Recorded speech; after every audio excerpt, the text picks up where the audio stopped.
Salam Pak, nyun sewu Pak. Assalamualaikum warahmatullahi wabarakatuh. Waalaikumsalam warahmatullahi wabarakatuh. Paring asma sinten Pak? Ponari. Pak Ponari. Waduh, kula wau nyebut jenengan ngapunten Pak. Jenenge wong gak ngerti. Weh. Watu ya watu tibake teko. Pak Ponari ngapunten ingkang agung. Sami-sami. Jenengan daleme pundi? Rejoso. Rejoso Ponggok nggih. Nggih. Kalih sinten niku Pak Ponari? Kalih temannya Pak Sobiren iki Mas Hari Los. Oh, kalih Hari. Nggih. Jenengan umure pinten Pak Ponari? Kelahiran dulu napa niku?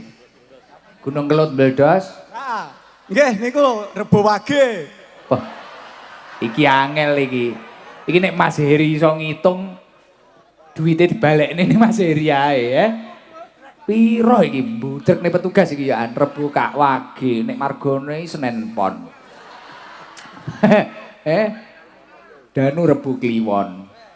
Bados Tuwage. Pun tak taune mboten ngertos nggih. Mboten. Wah, mboten gadah KTP. Gadah. Wah, nggih pun aman. Biting ini.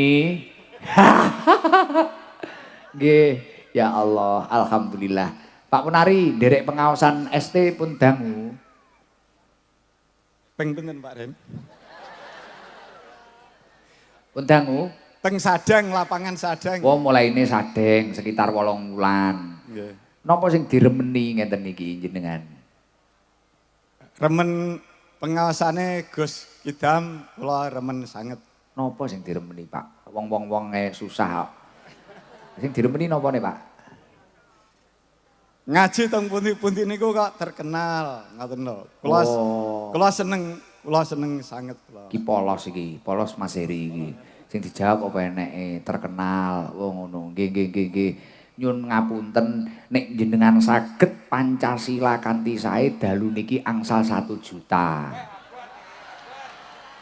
Saking bolo-bolo dewan mulai sing kula sebutne niki wau nggih niku artane kelempakne damel jenengan 1 juta. Bismillahirrahmanirrahim nggih.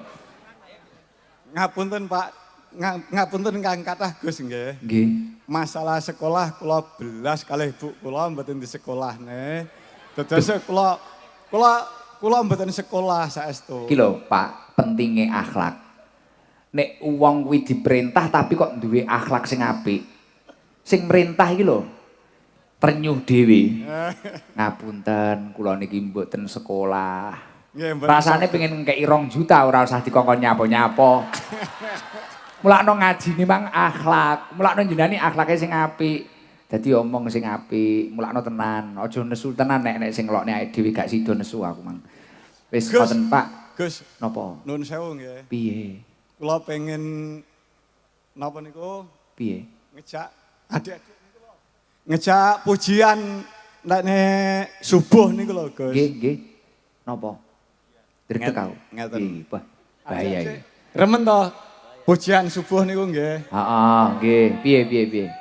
Bismillahirrahmanirrahim. Nggih, monggo Pak. La ilaha illallah. La ilaha illallah. Muhammadur Rasulullah. Syekhul Qadir Waliullah. Ngredeg Gus mboten napa-napa nggih. Pun mboten napa-napa. Tasik dua wae. Para kanca lan sedulur, aku cerita lan pitutur.